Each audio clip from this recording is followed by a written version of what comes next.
Roblox does not want you to play this horror game.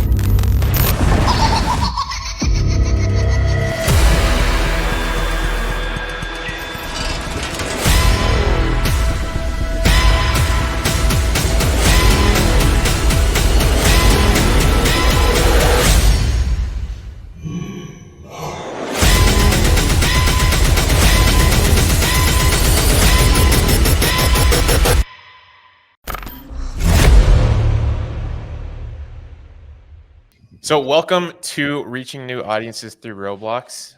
We're here with a variety of people from Pure Imagination, Amber Studios, and Roblox. We're going to cover a bunch of different topics. But before we kind of jump into everything, I want to introduce myself and then hand it off to the rest of the group for some quick introductions. For myself, I'm Nate. I own Barrier 4, and we are a production studio on Roblox, and we support brands with general media, game trailers, and just general video production. I'll hand it off to Josh, and then we'll go from there. Great.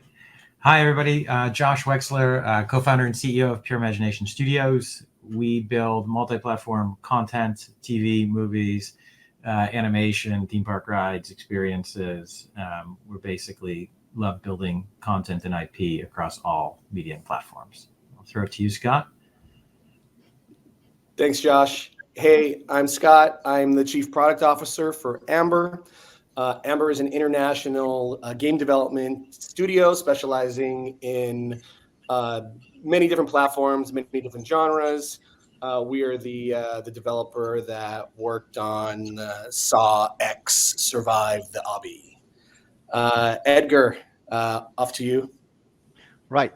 Thanks, Scott. So I'm Edgar. I'm a senior producer over here at Amber, and I was a producer for the game that Scott just mentioned, SAW X Survive the Obby.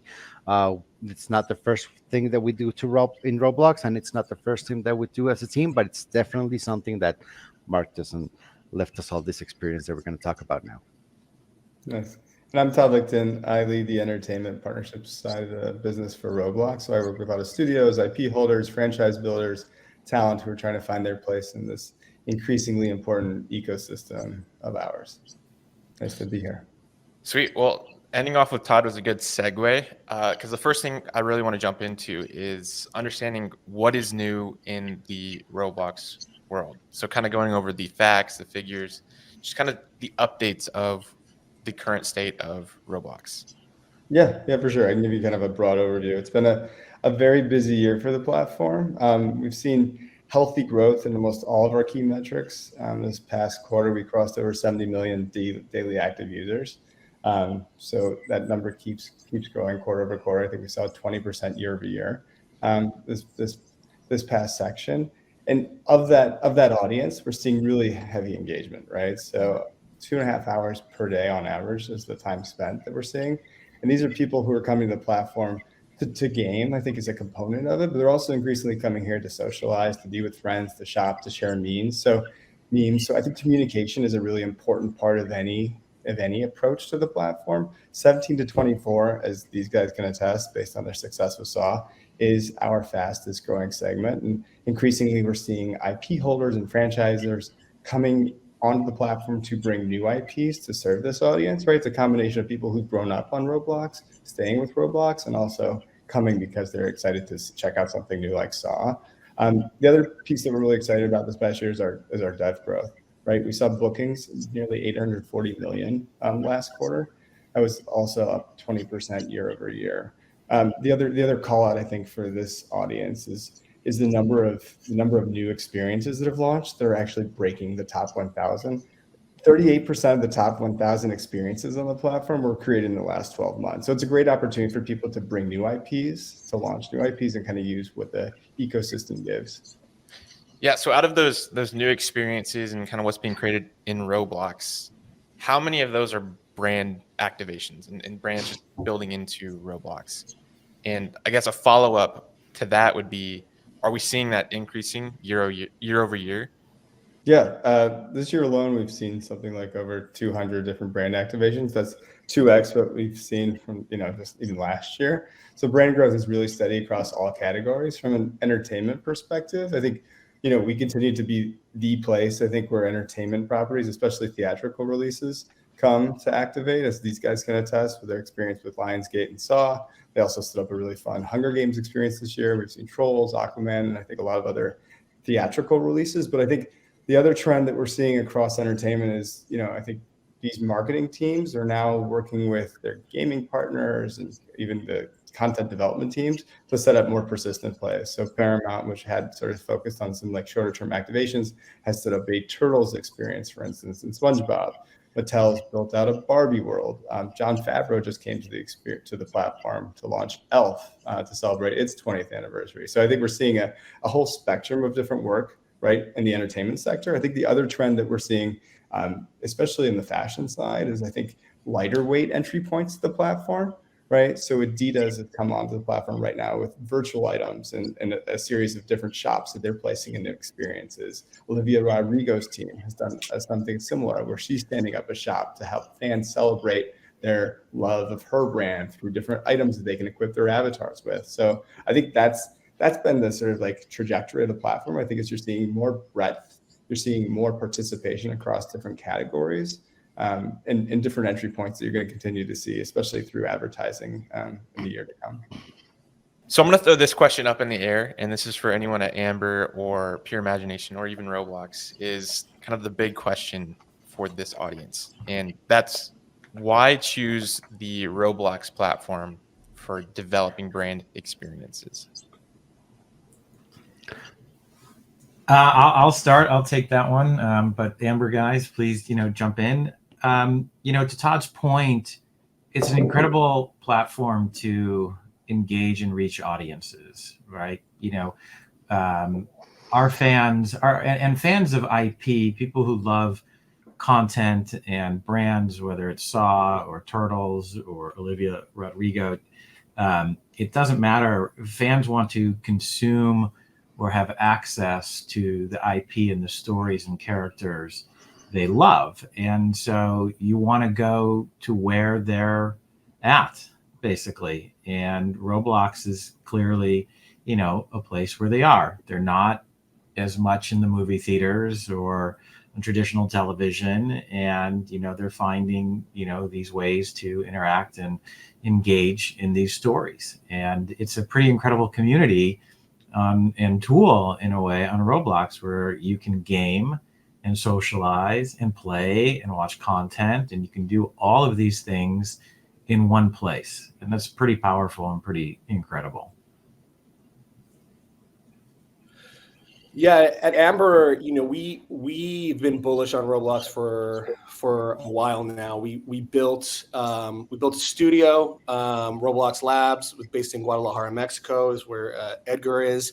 A couple of years ago, and started investing our own and developing on it because we saw the opportunity in the audience. 70 million, over 70 million daily active users today. That's a massive engaging audience that you want, you can get your brands and your products in front of. The business opportunity is there. Developers are making more money than ever on the platform. And innovation, I think Roblox as a platform allows you to do some really interesting things that other platforms don't, because of the inherent social nature of the platform. You're able to create experiences pretty quickly that are really engaging and have an opportunity to bring a lot of people in together to play together. And I think for all those reasons, that's why we're on the platform, and being able to work on a property like SAW X, it's really been a dream come true for us. We're all fans of the franchise.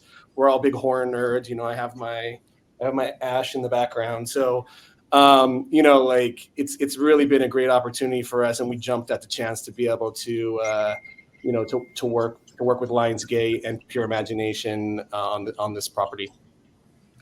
Now, another thing I would like to add is how easy it is to prototype something really, really fast in Roblox, which harken back to early game development, or at least what I hear from veterans older than myself, is how fluid it was before to just test something in a day or in a week, and now you're validating your ideas or your design choices with people. And Roblox lets us do that more so than any other platform. So that's really valuable for us from the design aspect of things. Yeah, I think we often describe the platform as jammable, right? I think you can iterate, you can publish in seconds, right? Which I think is a differentiator from a lot of other places. And I think it is also, I think Roblox also takes a lot of the risk away, right, from creation, right? I think anyone can stand up anything.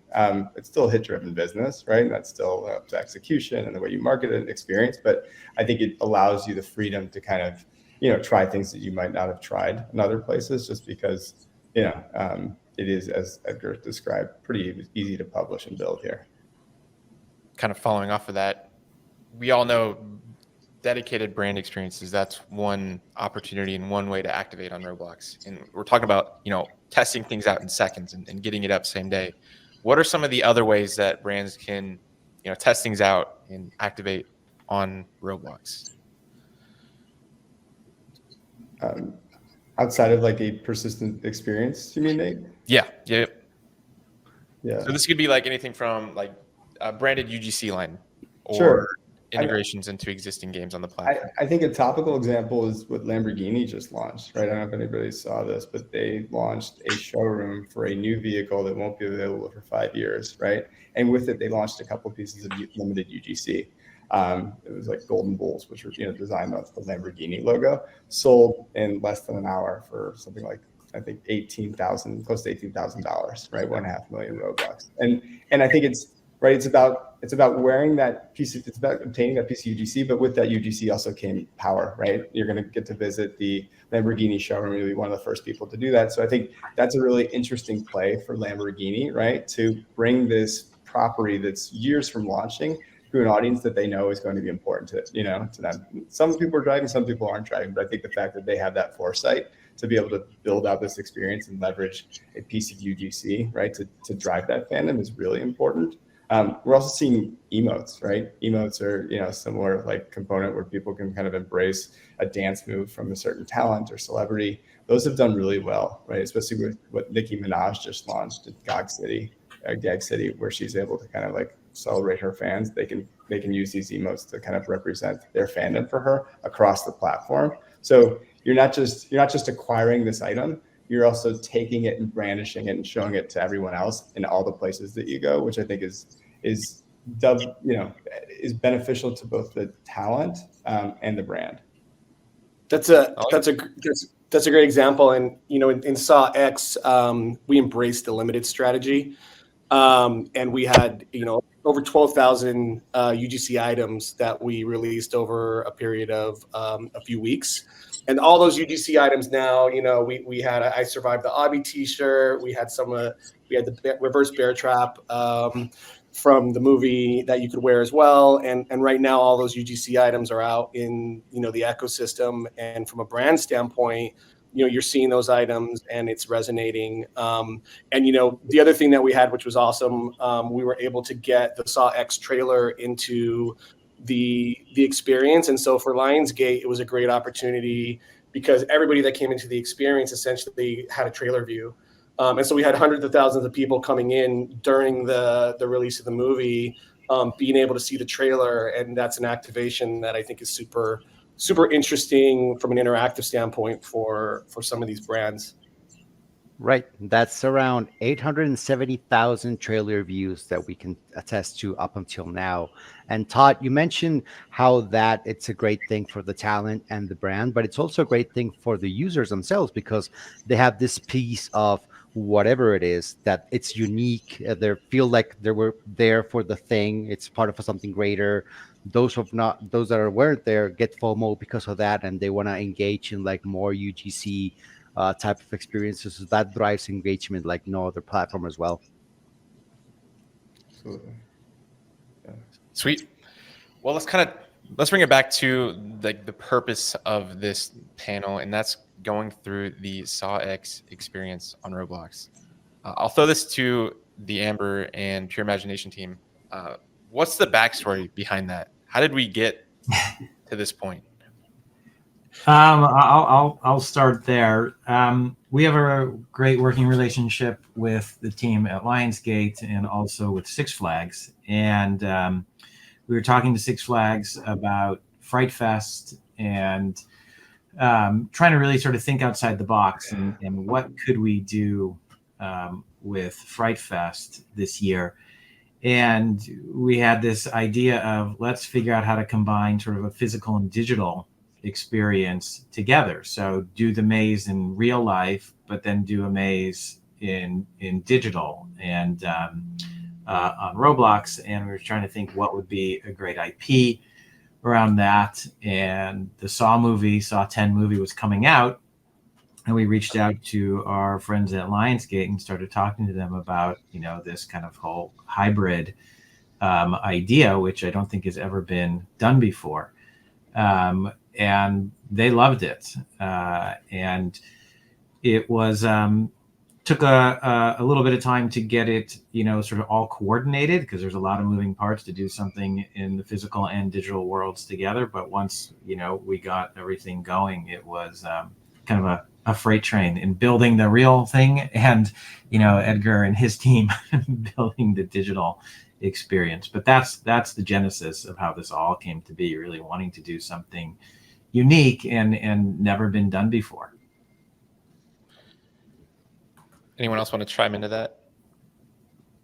Sure. Well, I just wanted to talk about how this was such an exciting opportunity for us, not only as fans of the franchise, but the challenge of bringing something that it's really the Saw experience, if you will, for the people that are in the movies. It's really by yourself, anxiety-ridden, a lot of adrenaline, that type of stuff. So translating that into a co-op multiplayer, so we can have multiple people going to the gauntlet.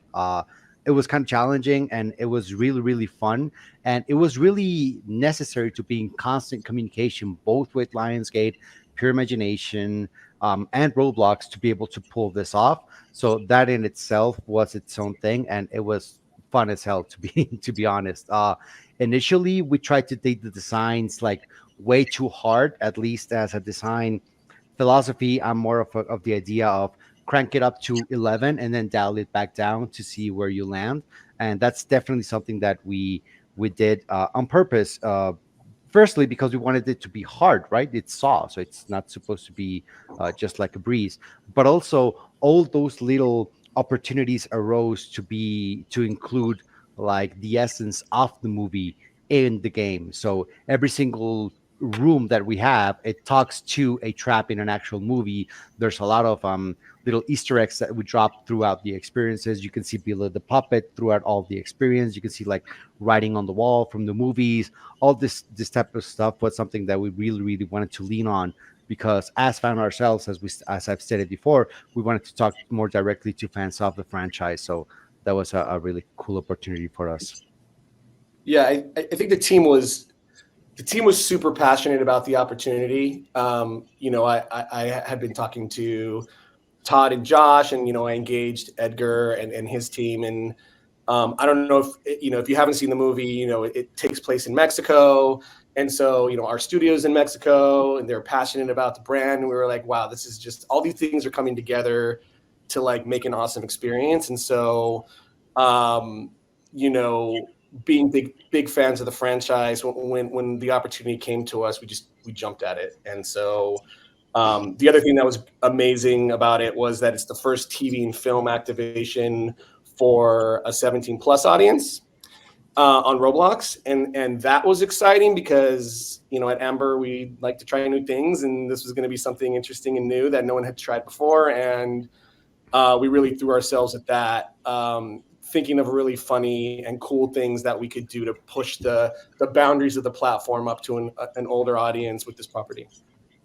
Yeah, this was, I think Scott says, our first ever, at least known R-rated property to activate from like a promotional standpoint. And I do think that's probably part of the story here, is like the decision to be authentic to Saw, right? I think like Josh and Scott, everyone was advocating in favor of that, knowing that this would be sort of boundary pushing. But I think that determination with the studio, right, to make sure that like we actually delivered something for fans was a really important part of, I think, the early and very quick development process.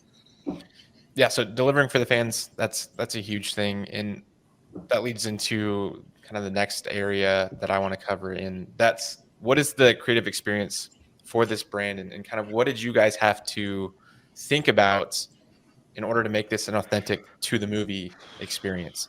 I know that Scott, you mentioned, Mexico, and like studio being based in Mexico and the movie being based in Mexico.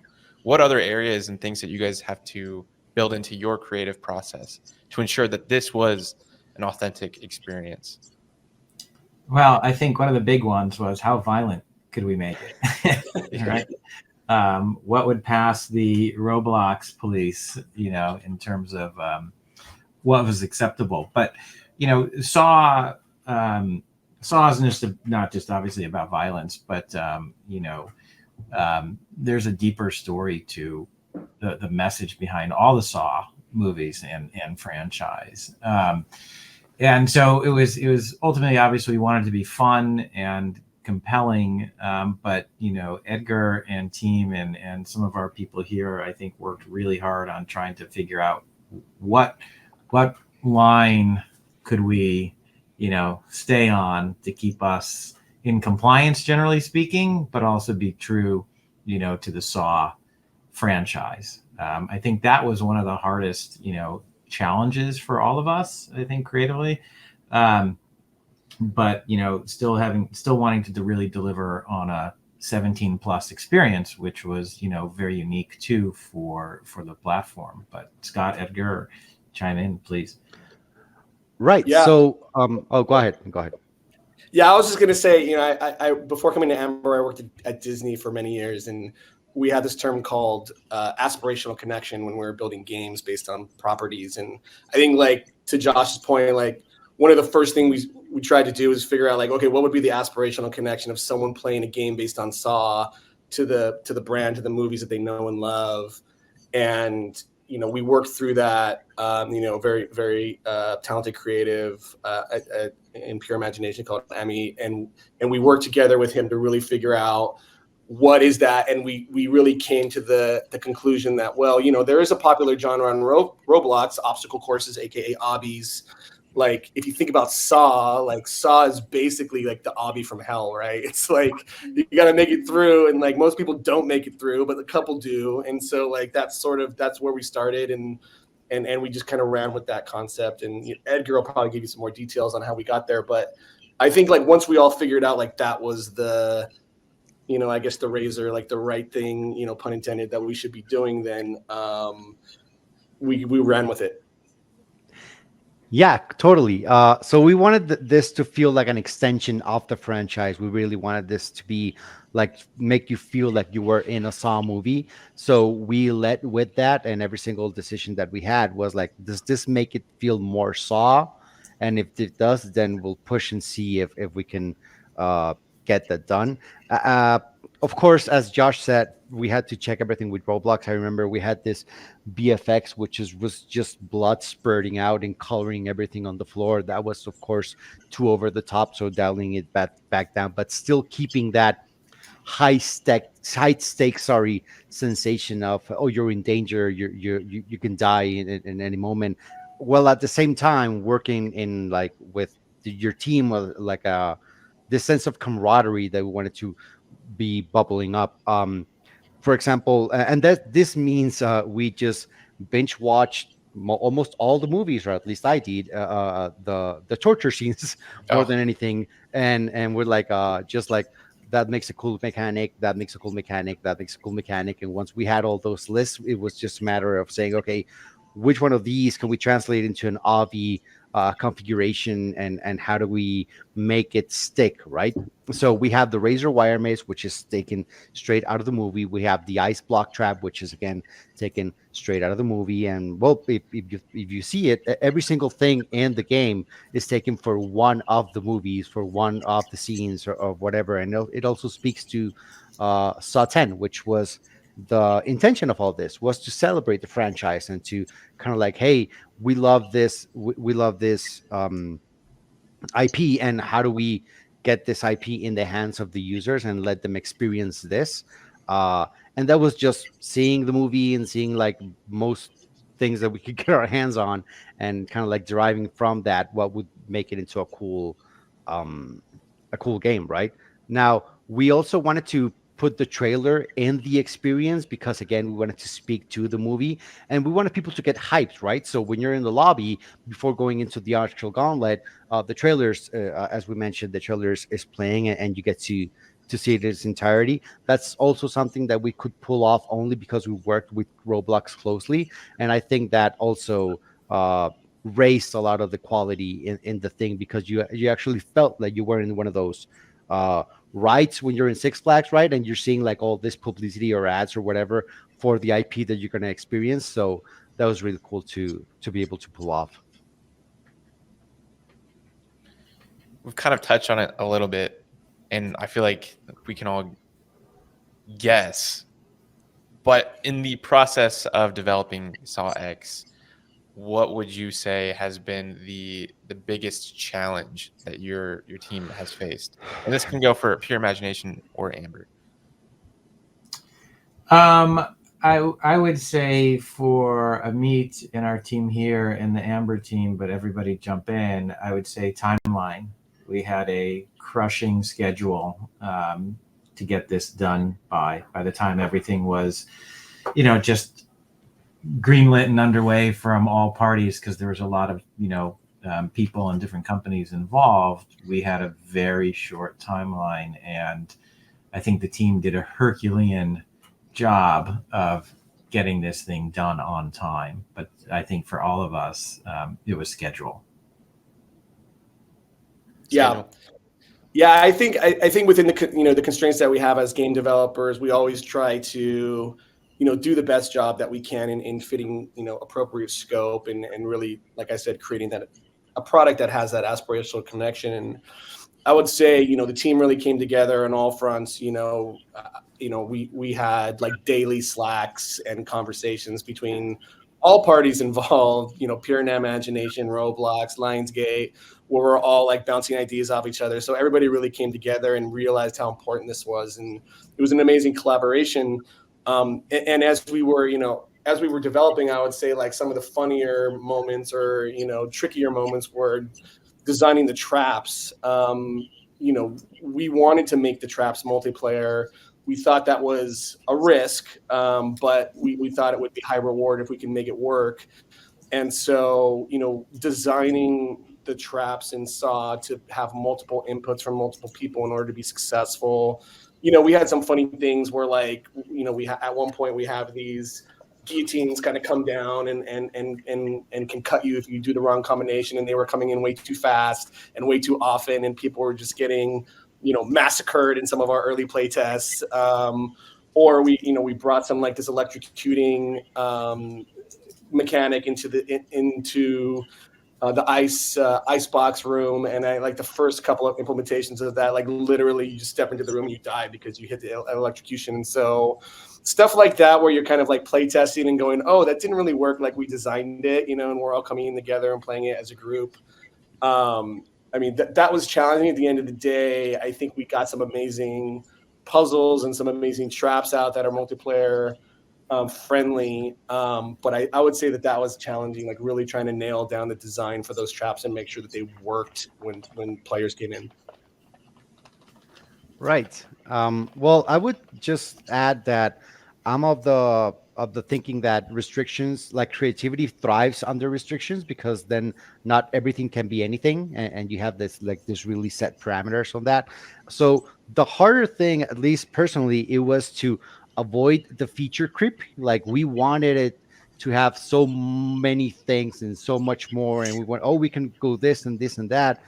But yeah, the time limitation was always there, just stopping us from just going over the moon with our proposals. I think that for me personally, because again, we just wanted this to be the sawest experience of all. So I think that was, and that's with every single development. I think the feature creep is something else always there, and you have to be on the lookout for that. But if it's like on you to represent this huge fandom, then that gets exponentially greater, I think. Feature creep, for those that are watching that don't know, is an industry term that basically means like scope keeps getting added to the project because people want to keep adding stuff. And in game development, that's something that you can't do, otherwise you'll never finish the game. And so feature creep is a term that we use to basically like sometime at some point we have to say no. And I think to Edgar's point, being disciplined in sort of what we knew we wanted to do and how much time we had to do it was part of the success of the recipe here. And what I would add to that too is, sometimes you have feature creep because people are so excited by what they're seeing. So, kind of kudos to Lionsgate too, who is basically on call 24/7, for us, and really incredibly supportive of looking at stuff in almost near real time and giving feedback, which was great. But, when people start to see things, you get more and more excited about, what it can keep growing into and how big it can get. So it's just sort of managing all of that, like what Scott said, the schedule and the end date when this thing has to launch. Yeah. On the topic of industry terms, and it may be obvious, is what's the difference between a 17 plus experience versus just a normal experience on Roblox? Lots of blood. Lots and lots. There will be blood. Yeah. There will be blood. No, I mean, seriously, like, we added a bunch of blood. Like, I remember there's one feature that we were excited about in the very beginning that we weren't sure if we're gonna be able to do, which was this like dismemberment blood feature. And basically, in Roblox, you can die and you kind of see your avatar break up. But we wanted to do this thing where like you had 3 lives to make it through the obby, and each life was represented by a limb on your avatar. And, you would lose your arm if you lost 1 life. You would lose both arms if you lost 2 lives, and you'd be hopping around on 1 leg if you lost 3 lives. But like at that point, like blood would be spurting out in like just super gory fashion. The first implementation of that was just like you couldn't even play the game. It was just like blood everywhere. You couldn't see anything. Eventually, we got it to like a reasonable state, but it's still pretty over the top. And that's one feature that stands out for me. That's like I haven't seen any of the Roblox game do that. It's pretty awesome.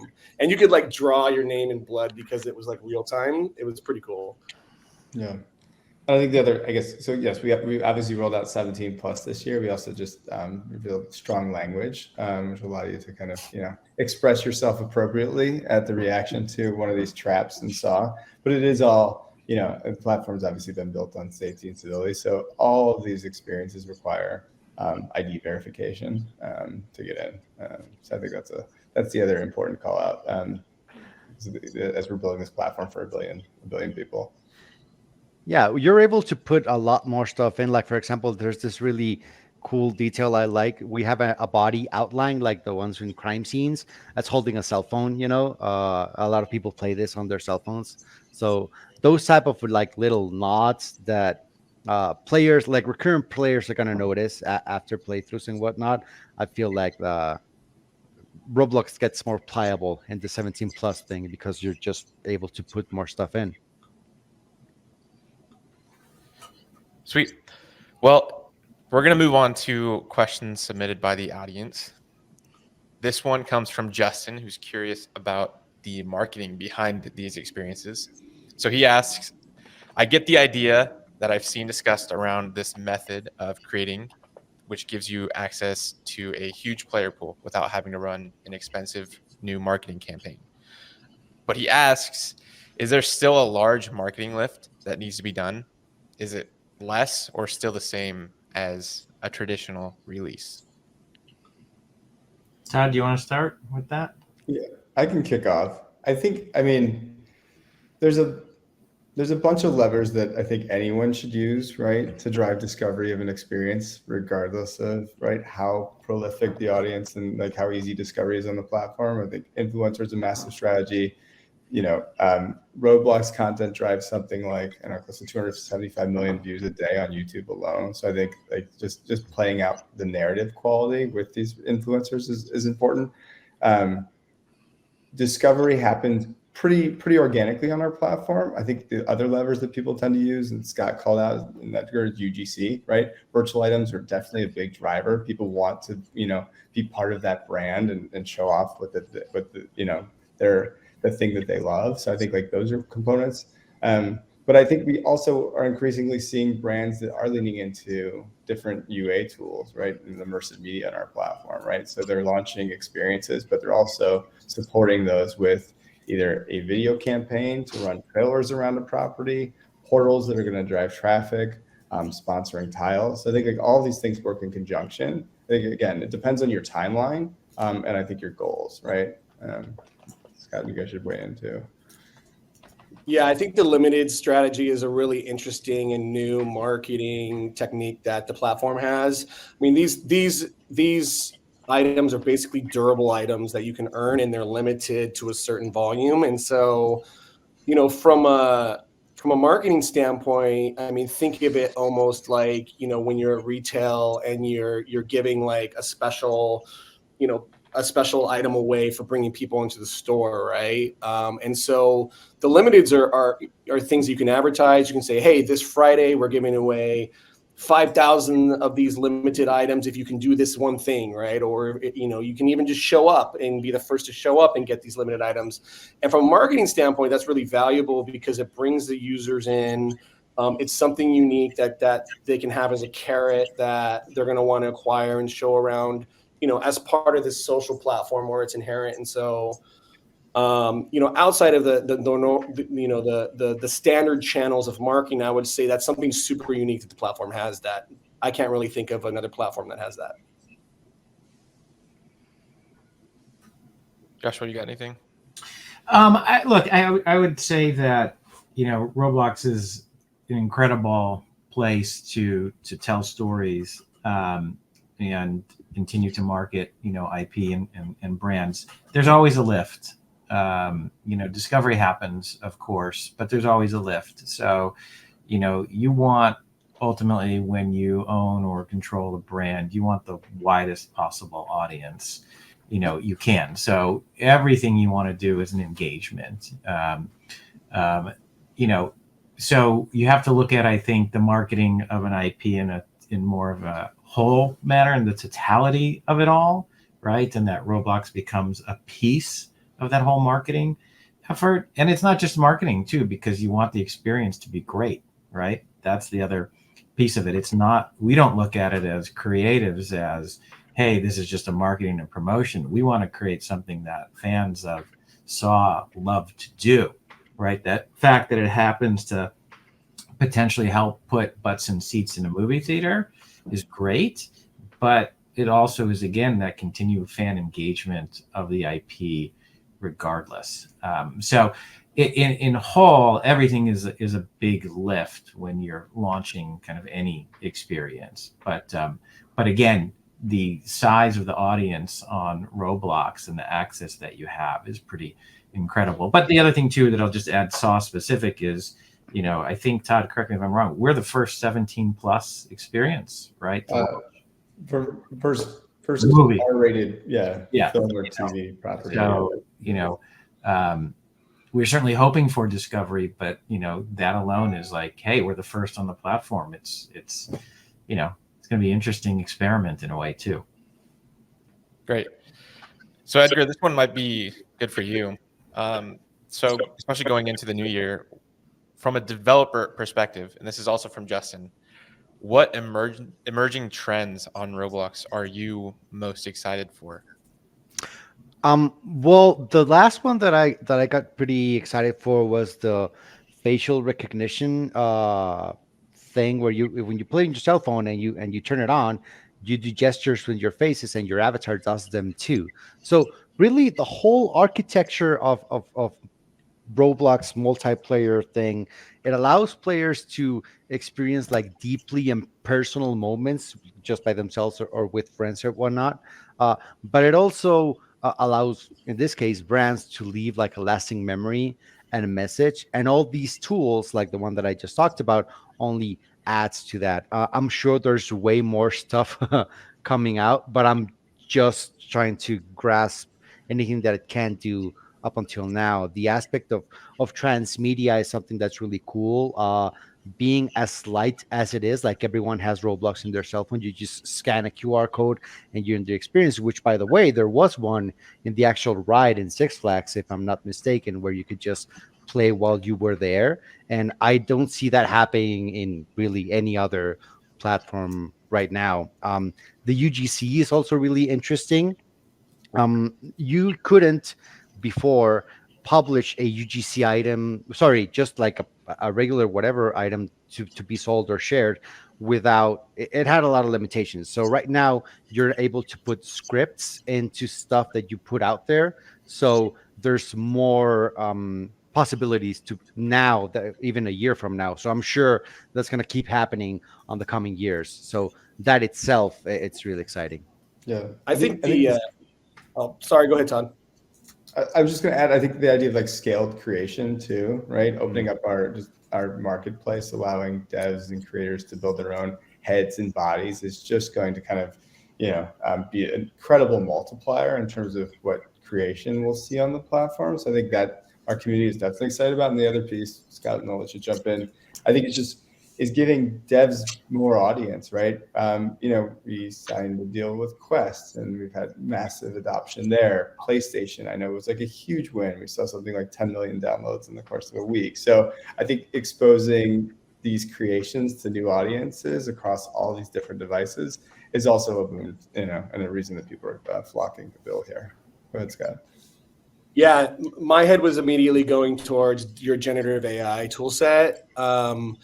It's freaking amazing. Like, I've seen a sneak peek of it. It's freaking crazy. Like, it's already an accessible platform for developing, and like at the point where you're going to be able to come in and type some lines of text and say, I want to build a city. I want a car in that city. I want it to be raining, and it just happens. Like, that blows my mind. Like, I'm really looking forward to seeing the experiences that people can create when it becomes that accessible to make a game in Roblox. It's going to be awesome. Yeah, and I think that's so endemic to kind of our community, right? Like the blurriness between creation and consumption, right?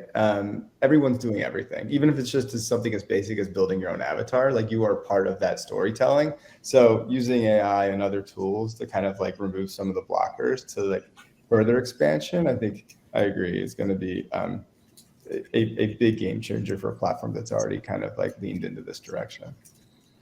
Right. Also, the VR platforms that are letting Roblox in, that's really exciting. I'm not a VR user myself, but I can see that being like this huge thing that's starting right now with the VR headsets, letting Roblox be there, because now there's this whole other market and niche of opportunities to create with the VR implementations.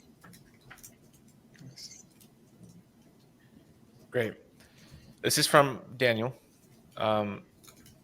So we all know Roblox has a diverse audience, especially considering SAW has a 17 plus experience. But how do you convince people who consider Roblox to be still just a kid's game to join in experiences like SAW X? And I'll throw this one to Joshua. Can you repeat that, Nate?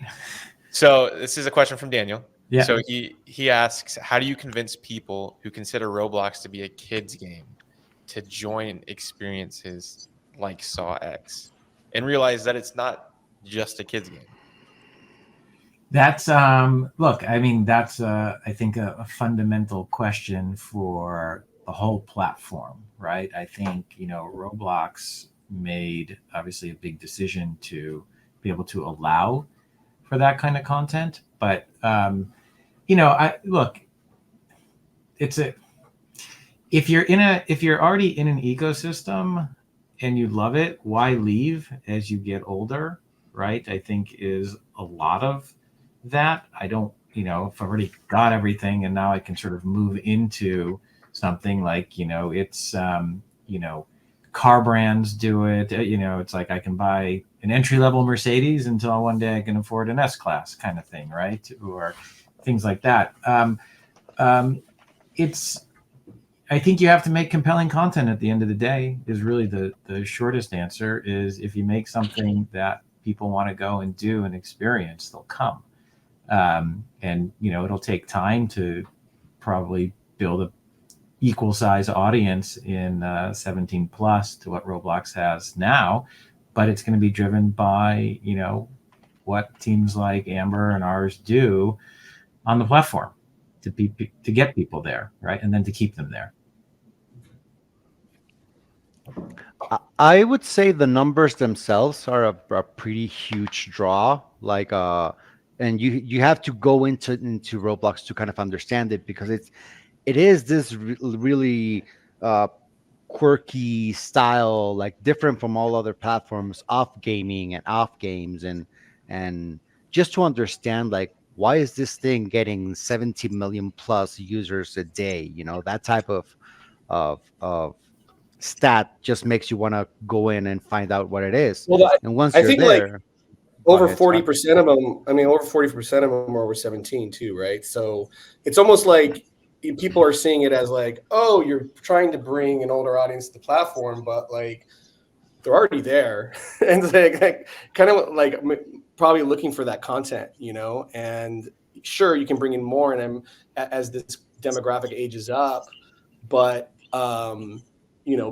give the people what they want, right? Like older, more mature experiences are something that I think are going to resonate because the user base continues to grow up with the platform. Well over half the platform is over 13. At this point, 17-24 is our fastest growing segment. So that audience is definitely here and continues to come here. So I think to this discussion, I think it's really like we see this audience, we see older audiences and experiences you wouldn't expect, So I think there's flow across like all sides of the platform. So I think to what Josh said, it is about creating compelling content, right? That's going to keep audiences on the platform, but I think it's also going to drive new fans to each of these properties that we're excited to see. Yeah. I think it's also good to note that to be able to play on 17 plus, you actually have to go through this process that Todd mentioned before, where you upload an ID and you do this whole thing to make sure you're 17 plus. And it's really comprehensive. I know, because I couldn't do it for the longest time until I had my ID in order. So for the developers and for the audience, that kind of guarantees like, oh, you're not going to go in and like, play with little kids on this experience because it's 17 plus. And you have that reassurance of there's this divide of experiences meant for like an older, more mature audiences and just family friendly experiences. And that also, at least for me, it provides this sense of I'm going to go into these experiences and I know I'm not going to be facing, there always are, but I'm going to reduce the number of like trolls or aggro behavior, that type of stuff. And that's really cool because that the process to get into 17 plus is comprehensive, and it really makes sure that you're 17 plus. Great. Here's a question from George as we start to wrap this up. What advice would you give to someone who has the creative idea for a game within Roblox and even knows the mechanics that should be implemented? Who should they go to get this rolling? What is the starting point for someone wanting to build on Roblox? And I'll throw this to Todd. Let me start, and then I'd love to hear from these guys who know a lot about just standing up IPs. I think you start with other devs, right? I think this community is so welcoming, is so eager to see other people sort of build and create, right? That I would reach out to people who built other experiences that you're excited about, right? And people will come back to you and be, as I think these guys talked about feature creep, I think they'll pitch ideas on your ideas, right? And I think they'll point you to production resources, they'll point you to comps, I think that's how you establish a team on this platform. I think there's a real sense of like, we're all in this together, which you don't necessarily see elsewhere. So I think fellow devs would probably be a great starting point, and just starting to learn the platform and figuring out what else is resonating with the audience that you're trying to chase. But go ahead, you guys. Yeah, I would add, if it's like an original idea or concept, the tools are there and there's so much access. It's incredible, that you can go and build your own game, right? You can learn these tools and learn how to do this. And there's a huge community, to Todd's point, of developers that are willing to help and support, people get onto the platform and do great stuff. And again, there's like so many resources from Roblox available to first time, builders. It's incredible. It's like having the entire studio at your disposal, if you will. Right. Yeah. And I think in a lot of ways you're seeing brands kind of catching up, right? I think because it's people sort of fans that are creating these things based on IPs that they love. Brands are starting to recognize, right? In many ways, I think YouTube was had a lot of this sort of in the early days too. Brands are identifying the opportunities and then going to work with the builders that are kind of already built, building out these communities for them, which I think is really, really, really wonderful and fascinating. I would add, like, specifically just dive in, like going to the developer forum for Roblox is really comprehensive. And I think it's the same for any platform or any game engine that you're going to try. Like, your best ally is going to be the community. And there's a lot of just tried and true paths and processes and all that stuff that people already did. So if you have a really specific mechanic in your mind, going to Roblox, find out comps for that, people that already do the thing that you want to do. And if it's not there, if it's there, but there's something changed into it, just go into the developer forum and just start reading what other people's experiences have been with doing that same thing that you've done. Reduce the risk, right? Dog agrees. Yeah. So last question, and this is from Denise, and she asks, have you considered creating real life merch based on this SAW X Roblox experience? I would say yes. I always do. That's really a Lionsgate question. But again, it's that whole idea behind this was we had this physical and digital crossover. I believe there was merch at Six Flags, that you could purchase as well. So in effect, there was sort of that SAW, Fright Fest, Roblox, merch that was created that was at Fright Fest, I believe. But yeah, and certainly if there's a demand for it, what you could wear in the real world and then express yourself in the digital, we love that. Yeah, there's some crazy stats that I saw on the Gen Z and UGC about how the majority of them love to express themselves with the virtual items even over their own fashion, like in the real world. And so those statistics are pretty crazy to me, just to show you that, like, I'm Gen X and, I went to the mall and I bought clothes, right? And but like these days, these generations growing up have a virtual mall and they have virtual clothes and they like to demonstrate that virtually, even sometimes more than physically. And I think that's really interesting. And I think that's where like a platform like Roblox is well positioned to chase the opportunity that comes with, as this demographic becomes, the primary paying audience for video games over the next 20 years. Yeah. I think just to put a button on that, I think the numbers, the last 3 quarters, we saw something like 1.6 billion items, right, purchased and sold within our avatar shop. So self-expression is, as we talked about, like the way that the platform sort of goes and how people are able to express their fandoms. We've teased this before, but yes, there are plans to kind of start to explore real world commerce at the end of this year. So I think as we've all talked about, these brands that kind of have come into the platform, been able to access these fandoms and create these mechanics with these audiences are going to be in a great place when we do sort of unlock some of those tools for folks. Great. This is a split question between Scott and Josh, and I'm throwing this in here. What does the future look like for SAW X on Roblox? I hate to defer. That's certainly a Lionsgate, question. I know, it was meant to be sort of a limited engagement, but the brand is huge. Obviously, 10 movies and multi-billion-dollar franchise. So, let the fans tell us what they want. Great. Yeah. Well, I hope it's not the last time we see Billy the Puppet make his appearance on the platform. So, you know, we all love the franchise, and I think there's tons of fans out there. So I'm sure there's some longevity there. yeah. To wrap this up, Josh, where can they find Pure Imagination? Where can they get in contact with you? Same thing with Scott, Todd, Edgar. With us, it's easy, www.pistudios.com, and contact information on the website. So reach out.